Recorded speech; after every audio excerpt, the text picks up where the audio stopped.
الله ያግራል ለሁላችን በተለይ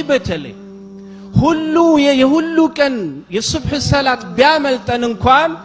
የጁምዓ ሱብህ ሰላት ሁላችንም እንዳያመልጠን ለምን ነብዩ አለይሂ ሰላቱ ወሰለም አቡ ኑዐይም ኢማሙ በዛር ኢማሙ አህመድ ከአብዱላህ ኢብኑ ዑመር ረዲየላሁ ዐንሁ በዘገቡት ሐዲስ ውስጥ ነብዩ አለይሂ ሰላቱ ወሰለም ምን ይላሉ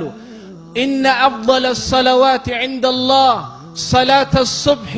في جماعة فصلاة الصبح في يوم الجمعة في جماعة بلاج يهونوت مالنو صلاتوج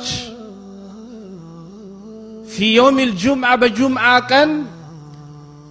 صلاة الصبح نوع النبي عليه الصلاة والسلام صلاة الصبح اليوم مالنو تلك درجة عالو يصلاة يجمعة الصبح صلاة دقمو ليتبالو ملكو ነብዩ አለይሂ ሰላም ይሄንን ሐዲስ በመጥቀስ ለኛ ማለት ነው አስተምረውናል ሌላው እንኳን ቢያመልጠን የጁምዓ ቀን ሱብህ ማለት ነው ከመስጂድ መተን ለመስገድ እንሞክር